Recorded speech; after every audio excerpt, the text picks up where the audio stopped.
Арьс арчилгааны бүтээгдэхүүний найрлагад ашигласан од орцынхоо нэрээр бүтээгдэхүүний нэрлсэн байдаг брэндүүдийн жагсаалт энэ оны 2 дугаар сард нэгээр нэмэгдсэн нь Naturium Skincare байлаа. Тэгэхээр хэдийгээр 2 дугаар сард Naturium анхныхаа бүтээгдэхүүнүүдийг танилцуулж байсан боловч яг 6 дугаар сараас эхлээд олонний анхаарлыг татаж эхэлсэн гэж хэлж болно. Учир нь яг 6 дугаар сард YouTube дээр 1 сая гаруй сабскрайбертай Mix the Makeup гэдэг сувгийн үүсгэн байгуулагч Susan Yara Naturium-ыг өөрийнхөө гаргасан брэнд юм шүү гэдгийг олон нийтэд зарласан видеогоо нийтэлсэн. Тэгэхээр би тэр видеог нь карт хэсэгт болоод видеодоор тайлбар хэсэгт толбсон байх болно. Яг яаж зарласан бэ гэдгийг мэдхийг хүсэх юм бол тийшээ орж үзээрэй. За зарим нь мэдчихэж магадгүй яг Susan Yara-г тэр видеогоо нийтэлсний дараа болоод ерөөхдөө beauty community YouTube дээр бас л нэг драма өрнсөн л дөө. Гэтэ миний хувьд яг тэгээд драмад нэг оролцохыг хүссэнгүй. Харин Susan Yara-д яг бас итгэдэг өөрийнх нь зөвсөн зөвлөмжийг дагдаг хүний хувьд түүний бүтээсэн брэнд бас сайн байх болов уу гэж бодоод Naturium-ийн 5 бүтээгдэхүүнийг бол туршиж үзсэн.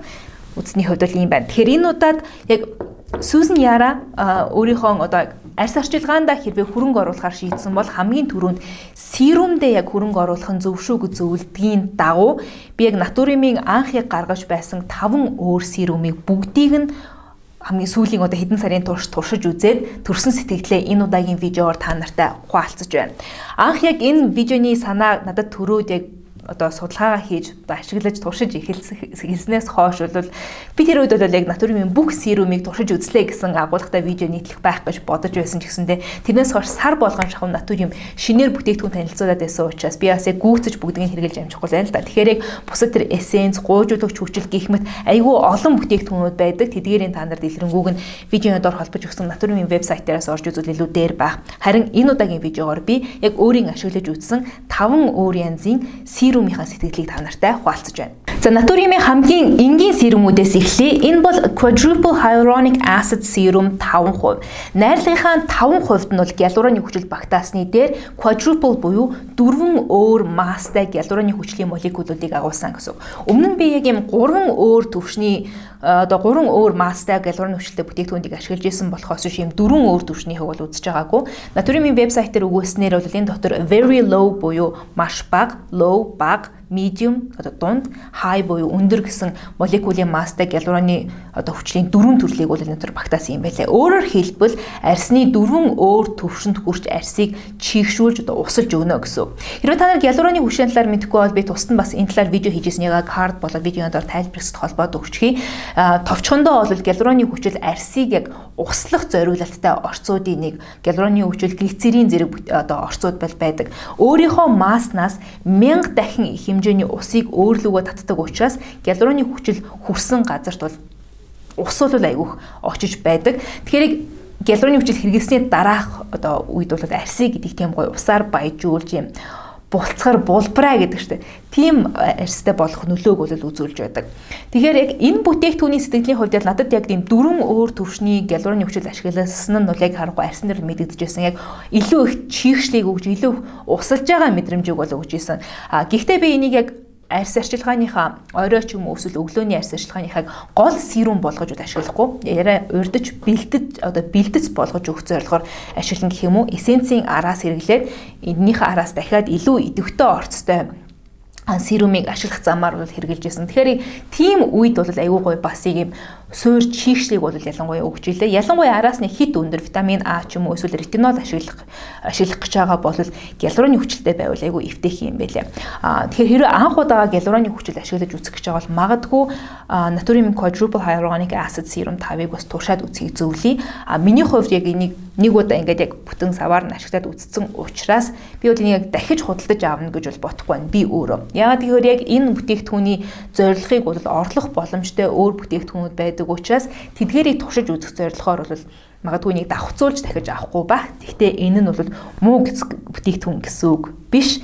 Яг аргагүй quadruple буюу niacin Naturium-аас гаргаж танилцуулж байгаа айгу гоё серумуудынх нь нэг байлаа. За дараагийнх нь натуриумын бестселлер буюу хамгийн сайн зарагддаг, хамгийн дөрөнд дуусаад байдаг бүтээгдэхүүн. Энэ бол niacinamide serum 12% plus zinc 2% буюу никотинамидын 12% агууламжтай, цайрын 2% агууламжтай serum бүтээгдэхүүн. Хэрвээ niacinamide-ийн яг арсанд үзүүлэх нөлөө, арс арчилгаанд үзүүлэх нөлөө хэрвээ та нар мэдгүй бол би бас тэр тухай хийсэн видеого карт болоод видеонд ор тайлбарсад холбож өгсөн байгаа. Тэр лөө орж үзэж болно. Niacinamide буюу витамин B3 гэдэг орц нь яг үнэндээ арс арчилгааны хамгийн од орцуудын нэг. Яагаад тэгэхээр идэвхтэй гэж тайлбарлахгүй. Учир нь витамин А эсвэл витамин С шиг тийм реактив өндөр идэвхтэй биш мөртлөөсөө арс арчилгаанд үзүүлэх нөлөө маш өндөр. Бүх төрлийн арстай хүн ямар нэгэн байдлаар niacinamide-аас давуу тал одоо үр өгөөжийг бол авч чаддаг гэдэг утгаараа арс арчилгааны хамгийн од болж байгаа орцуудын нэг нь niacinamide. Тэгэхээр niacinamide-ийг илүүтэй одоо нүхчлэлтэй арстай хүмүүсийг ашиглахыг бол зөвлөдөг.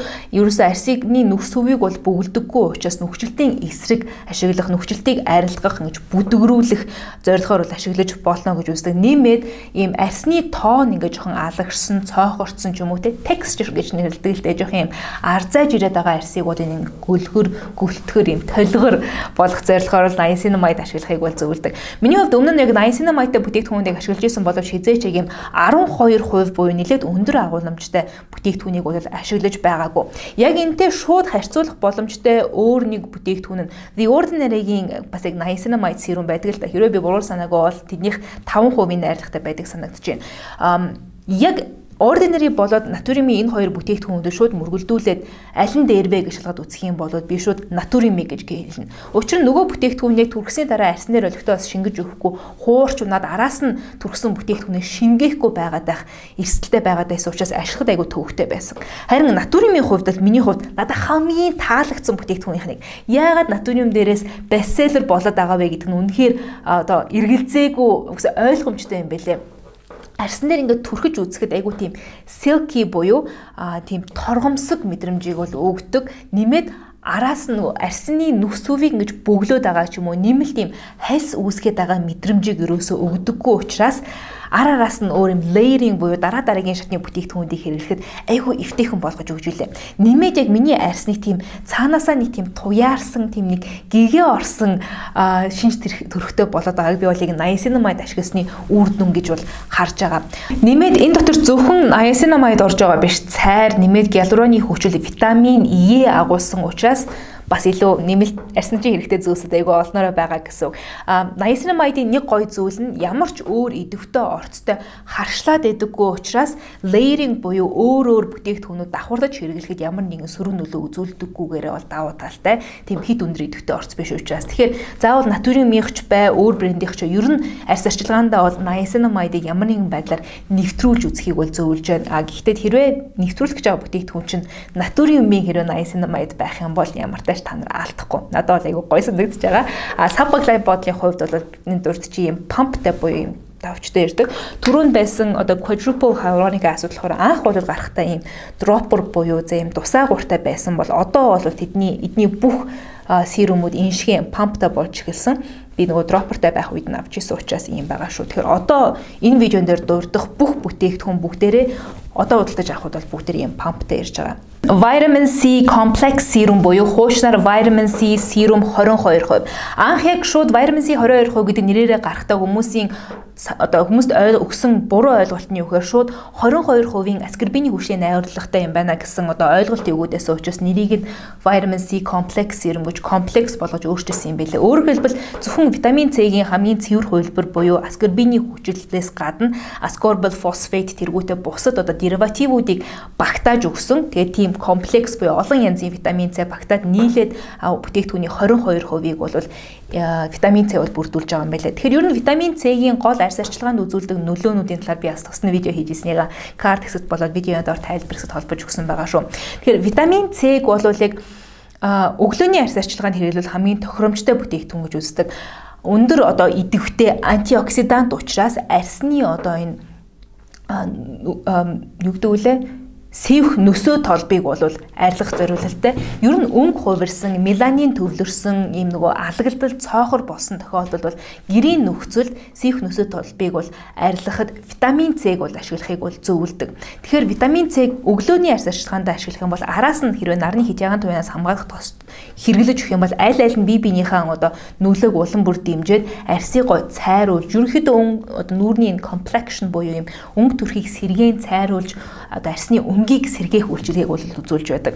Тэгэхээр миний хувьд яг энэ натуримын витамин С-г бол ашиглахтай айгүй сонирхолтой байсан л да. Яа тэгэхээр 22% гिचингүүт миний ашиглаж үзсэн хамгийн өндөр тунтай витамин С байгаа юм. Тэгэхээр өндөр тунтай учраас айгүй реактив буюу айгүй хурдан оксиджиж одоо муудна гэх юм уу. Витамин С ингээд нөгөө витамин С-ээс юм анх хэрэгтэй бол ямар ч өнгөгүй одоо тунгалаг байдаг ч гэсэндээ удаан ашиг байгаад эхлэхээр бол оксиджээд шарлж эхэлдэг. Тийм болохоор айгүй хурдан хэрэглэж дуусгах ёстой байхтаа гэж бас бодож байлаа.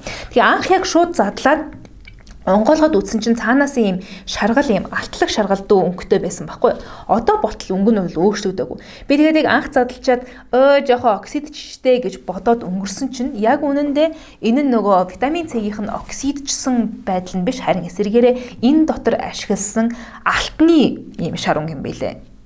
Айгуус надад идэхгүй бол тэр Сүүзэн Ярагийн бүтээгдэхүүн танилцуулж байгаа видеороо дахиад ороод үзээрэй. Тэн дээр яг энэ яагаад оксид одоо алт ашигласан бэ гэдэг одоо тайлбаруудыг бол тэр видеон дээр илүү тайлбарлаж өгсөн байлаа. Тэгэхээр тийм болохоор яг нэг бодлын тэр нь гоё. Тэгээд ашиглаад би одоо нэг задлсаас хойш бараг 2-3 сар орчим болж байхад өнгө нь бол бараг өөрчлөгдөөгүй.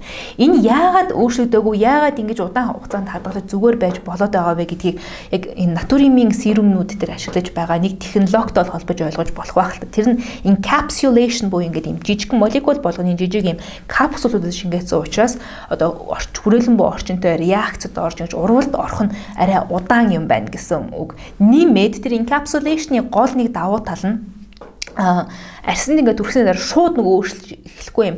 Аажмаар ингэж нөгөө задарч аажмаар витамин С-ийнхаа үр нөлөөг бол үзүүлдэг учраас яг шууд анх удаага витамин С хэрэглэж байгаа хүний хувьд бол арьсан дээр нь шууд ингээд цочрол өгөхгүй аажмаар гаргаж ирж юм зөөлөн бүтцтэй байх нь одоо зөөлөн л гэж тодорхойлоо доо.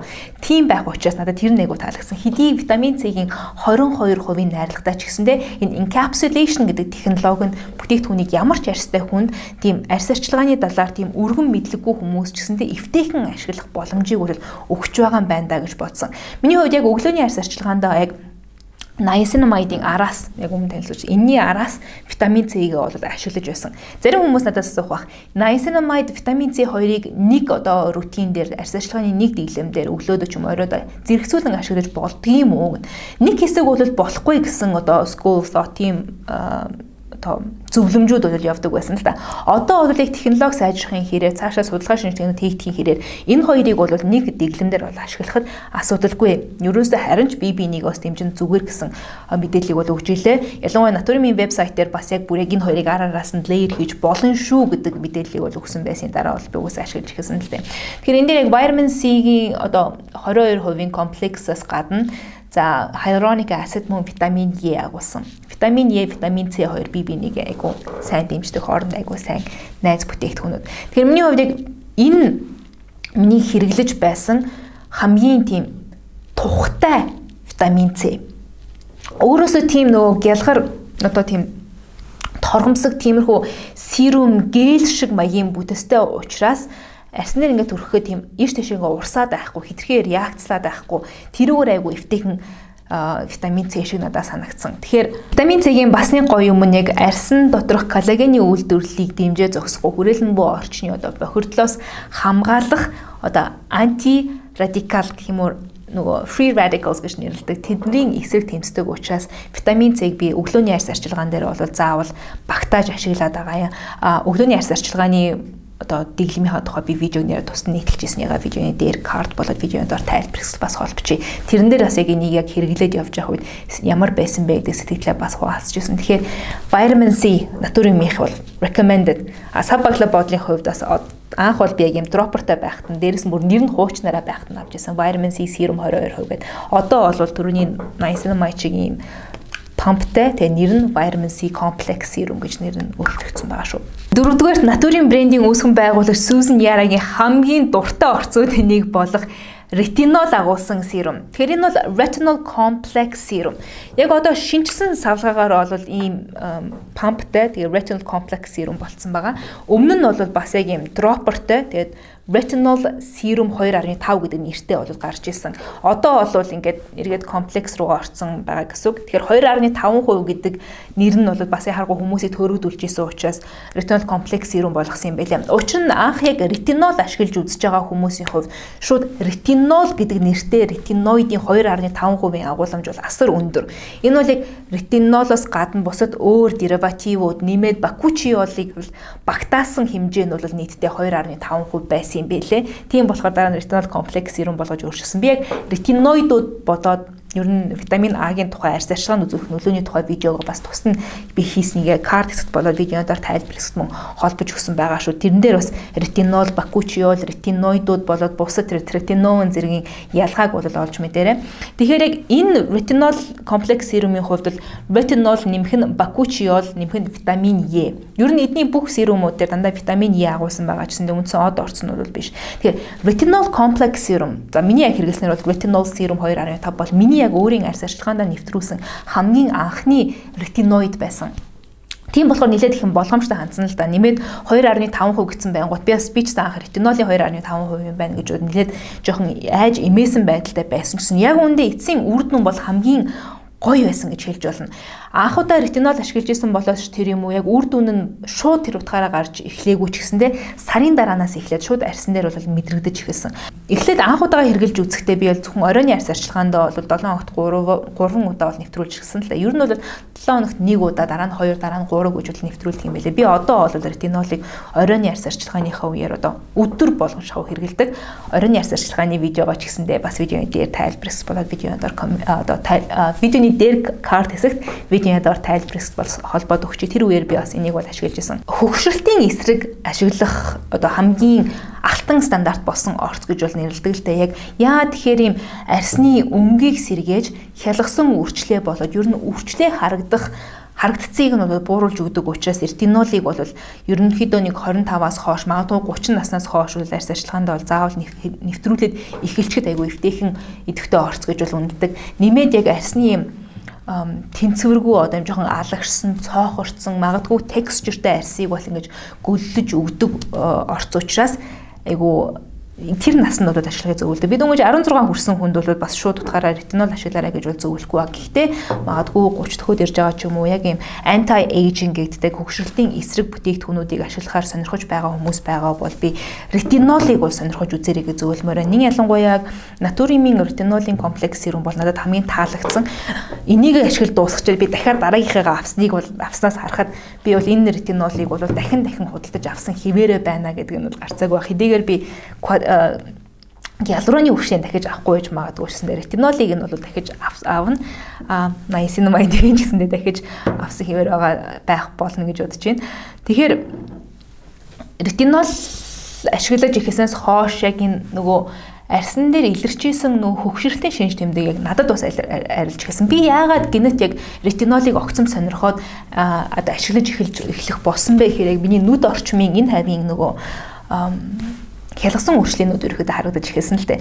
Тэгээд за ерөөхдөө anti-aging буюу хөгшрөлтийн эсрэг бүтээгдэхүүнүүд ашиглах цаг болсон юм байна гэж бол үзээд судалж үзэж байгаад ретинол авч ашиглая гэж хэлсэн нь энэ байсан. Тэгэхээр би өөр ретинол ашиглана гэж бодохгүй. Би ordinary-гийн яг өөр granactive retinoidтэй бүтээгдэхүүнийг ашиглаж үзэж байгаа. Тэр retinoid palmitate гэдэг яг ретинол биш өөр ретиноид ашигласан юм байлаа.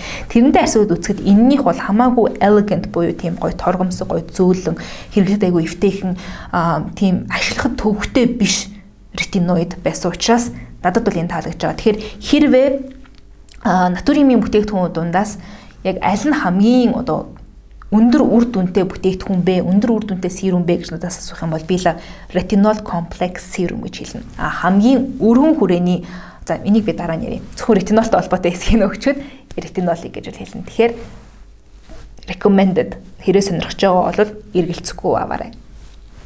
За англиар бол last but not least гэж хэлдэг. Хамгийн сүүлд нь байгаа боловч одоо хамгийн одоо дэжүүнүүдийнх нь энэ их гоё утгатай орсонгүй. Anyway, энэ бол Vitamin C Super Serum Plus. Naturium-ийн яг энэ бүх серумуудыг танилцуулж яхад Сүүзэн Яра өөрөө хэлжсэн яг энэ витамин C-г бол яг натуриумын яг супер од бүтээгдэхүүн байна гэж хамгаалж байгаа хэлжсэн. Яг тэгэхээр хэдийгээр нэр нь яг vitamin C гэж хэлсэн байгаа боловч эдний vitamin C-тэй бүтээгдэхүүнүүд нь бол бүгдээрээ ийм улбар шар өнгийн хээтэй байдаг. Гэтэл энэ болохоор хар өнгийн хээтэй байгаа байхгүй. Тэгээ яасан хэрэг энэ vitamin C-гээс гадна vitamin A буюу ретиноид, hyaluronic acid буюу гиалуроны хүчил, niacinamide буюу никотинамид мөн salicylic acid буюу салцилын хүчлийг бол багтаасан. Тэгэхээр нэг бүтээгдэхүүн дотор асар олон идэвхтэй орц сонсогдож байгаа үз. Нэгдүгürt витамин C, витамин А буюу ретиноид, тэгээ салцилын хүчил гэх мэт ийм хоорондоо ийм reactive бүтээгдэхүүнүүдийг яаж нэг дотор багтаач вэ гэхээр бас түрүүнд дурджсэн чинь яг encapsulation гэдэг технологийнхоо ачаар өөр молекулуудын тус тусд нь бол encapsulated болгоод өгсөн байгаа учраас бүх төрлийн идэвхтэй орцыг бол энэ дотор багтаачихсан гэсэн үг. Тэгэхээр одоо энэ удаагийн видеон дээр дурдж байгаа одоо серумууд дундаас тийм хэрвээ нэг л бүтээгдэхүүн аваад нэг л серум аваад бүх одоо гол одоо нэг л серум л ашиглах боломж байна. Магадгүй олон янзын ашигламааргүй байна. Аль нь дээрвэ гэж хэрвээ асуух бол би энийг зөвлөн. Яагаад гэвэл угаасаа сая дурдсан бүх одоо давуу тал нөлөөнүүдийг бол үзүүлэх идэвхтэй орцуудыг бол бүгдийг энэ дотор багтаасан. Гэхдээ хамгийн их хэмжээгээр орсон нь бол энэ дотор витамин C учраас энийг vitamin C super serum plus гэж нэрлсэн баг. Тэгэхээр бүтцийн хувьд аваад үзэхэд нөгөөдүүлээсээ ялгаатай нь энэний хувьд нэг тийм жоохон тийм царай муутай дуу маягийн гэх юм уу тийм энэ яг ретинол болоод витамин C аль алийг агуулсан учраас нэг тийм онцгой тийм бүтэц надад санагдсан л да. Яг арснаар ингээд өрхөж үзэхэд тэр доороо шингэчихэж байгаа. Ерөөсөө тийм наалдан үүсэхгүй тийм зузаан мэдрэмж бол өгөхгүй айгүй тийм сонирхолтой бүтэцтэй тийм jelly гэхэд бол jelly биш, гэл гэхэд гэл биш, яг серумын тийм нэг өөр бүтэцтэй. Гэхдээ тэр нь гоё утгаараа vitamin C мэдээж түрүүний дурдсан витамин C-ийн үр дүнгууд бол үзүүлнэ. Vitamin A бас ретиноидын үр дүнг үзүүлнэ. Niacinamide ч гэсэндээ арсны өнгөийг тодоржуулж өгөх түрүүний дурдсан давуу талуудыг үзүүлнэ. Нэмээд salicylic acid байгаа нь бол хэрвээ та нар мэдж байгаа салцилын хүчил өөрөө гуйжуулах хүчил тооцогддог. BHA төрлийн буюу beta hydroxy acid гэж тооцогддог. Би бас нөгөө гуйжуулах хүчлүүдийн тухай видеогоо бас видеонд ор тайлбарлах. Тэгэхээр багтах юм бол card гэсэд холбоод өгчий. Багтахгүй бол тэрлээ. Тэгэхээр тийм salicylic acid багтаас надад амар сонир санагдчихсан л та. Гэхдээ энэ дотор яг энэ бүтээгдэхүүний өөрийнх нь pH-ийн түвшнийг нь харах юм бол хараадах юм. 5.5-аас 6.5-ын түвшинд байгаа. Өөрөөр хэлбэл хэдийгээр 7-оос доош байгаа тохиолдолд энийг хүчлэг гэж хэлж болох ч гэсэн 5.5, 6.5 гэдэг бол тийм амар хүчлэг зүйл бол биш. Бидний яг арсны өөрийн pH-ийн түвшнэлээд ойролцоо түвшнээр найруулагдсан гэсэн үг. Яг гуйжуулагч хүчил яг хүчил байхын тулд энээс баг бараг 3-4 орчимд бол pH-ийн түвшин байх ёстой байгаад байдаг. Тэгэхээр энэ дотор энэ найрлагад оруулж өгсөн salicylic acid нь бол гуйжуулагч хүчлийнхаар биш харин эсэргээрээ арсыг чийгшүүлэгчийн журмаар бол ашиглагдаж байгаа юм билээ. Сонин байгаад би салцилын хүчлийг бас яг бүтээгдэхүүн дагуулгадж байгаа зөвхөн идэвхтэй орцуудынх нь нэрнээс гадна ямар pH-ийн түвшинд байна вэ гэдгээс хамаарат арсанд үзүүлэх нөлөө нь өөр байдгийн байна гэдгийг яг олж мэдж ихснээс хойш надад энэ серум айгу таалагдаж ирсэн. Тэгэхээр бүх төрлийн арсан зориулсан хамгийн өргөн хүрээний одоо давуу талыг олгож болгох одоо үр дүнг харж болох бүтээгдэхүүн аль нь вэ гэж асуух юм бол би niacinamide-ийг нь зөвлөн. Niacinamide serum 12%. Ямар ч төрлийн арсанд ямар нэгэн одоо давуу тал одоо үр дүнг бол харна гэсэн. Хэрвээ энэ бүтээгдэхүүнүүдээс одоо бүгднийг нь олон юм ашигламааргүй байна. Ганцхан зүйлийг нь ашиглая гэвэл аль нь вэ гэвэл мэдээж vitamin C super serum plus-ыг ашиглаарай гэж зөвлөнө. Харин бүр яг юу их юм мэдсэн яг арс арчилгаанд их хэмжээний яг ретинол нэвтрүүлээ эсвэл витамин C нэвтрүүлээ гэж хэрвээ сонирхож байгаа бол харгалзан тэр бүтээгдэхүүнүүдийг нь бол сонирхож болох юм. Тэгэхээр энэ удаагийн видеон дээр дурдсан бүх бүтээгдэхүүнийг би видеоны доор тайлбар хэсэгт холбож өгсөн байгаа. Ороод дэлгэрэнгүйг нь бол уншиж болно. Миний хувьд болохоор яг натуриумыг Монгол улсад яг албан ёсоор зардаг дэлгүүрч юм уу нийлүүлэгч дистрибьютор бол байхгүй. Би яг өөрсдийнх нь вебсайтаас бол захиалж авдаг. Ер нь натуриум яг байнгын сар болгон шахуу шинэ бүтээгдэхүүн танилцуулаад байгаа учраас би сар болгон шахуу магадгүй шинэ бүтээгдэхүүнийг авч үзэх эсвэл энэ хуучин дууснуудыг нөхөх зэрэг зорилгоор бол эндээс захиалга хийдэг. Тэгэхээр одоо угаасаа би тэдний сая сүүлд гаргасан jelly-ийг авах сонирхолтой байгаад байгаа учраас энэ видеог нийтлэл тэрийгэ захиалахгүй хүлээж хэрвээ эндээс сонирхсан зүйл хэрвээ байх юм бол энэ видеог үзчихэд сонирхсон байх юм бол миний Instagram руу над руу DM бичээрэй. Би өөрийнхөө захиалгатаа нийлүүлээд та нарт хэрвээ сонирхох юм бол хэрвээ зөвхөн сонирхож байгаа шүү. Тэгж байгаа тохиолдолд нийлүүлээд захиалаад өгье. Нэг удаан хугацаанд захиалга авахгүй. Зүгээр. Яаж нөгөө хүртээмжтэй байдлыг яаж олж авах вэ гэдгийг бол сонирхож байгаа хүмүүс байж магадгүй учраас би зүгээр өөрийнхөө нийлүүлээд захиалаад өгье гэж байгаа юм шүү. Эдрийн нөгөө пакэжинг сав баглаа бодол нь бас өөрөө ингээд ийм задлж болдог байдаг байхгүй юу? Тэгээд тойролоо доктортлыг ингээд задлахаар энэ төр бүтээгдэхүүнийхээ тухай юм дэлгэрэнгүй мэдээллүүд нь бол байж идэг. Би тэднийг бүгдийг ингээд савнуудыг нь задлаад ингээд хадгалцсан заримдаа ингээд доктортлыг нь унших айгуу гой байгаад идэв. Тэгэхээр энэ нь яг юу гэсэн үг вэ? Витамин А нь юу гэсэн вэ? Глутатион яадаг вэ? Niacinamide нь яадаг вэ? Гэх мэтчлэн яг дэлгэрэнгүй мэдээллийн энэ дотор нь багтаацсан байдаг учраас яг энэ сав баглаа бодлын хувьд нь яг эвтэйгээ санагддаг олон их хэмжээний юм хаяг гараад байхгүй. Дэлгэрэнгүй мэдээллийг багтаагаад өгсөн. Тэгээд эдгээр нь самнууд нь 70% гэлүү 90% гэлүү шил. Тэгэхээр хуванцар савныг ашиглаагүй энэ бүтээгдэхүүнүүд нь цаасан хайрцаг дотор ирдэг. Окей. Натуримын өөрсдийнх нь YouTube сувг бас байдаг. Би тэрийг ч нэ видеонд тайлбар хэсэгт мөн Susan Yara болоод mix makeup-ийн сувгуудыг ч гэсэн тайлбарс толбож юм. Энэхүү видео таалагдсан бол лайк дараарай. Өөр асууж тодруулах магадгүй натуримын бүтээгдэхүүнийг ашиглаж үзээ төрсэн сэтгэлээ хуваалцъя гэх юм бол видеоны доотлолт байгаа комент хэсгийг ашиглаарай. Хэрвээ миний сувг subscribe хийгээгүй байгаа бол энэ доор байгаа subscribe гэсэн товчийг дараад хажууг нөхөхийг дарчих юм бол намайг шинээр видео оруулах болгоно notification очих болно шүү. Хамт байсан баярлалаа.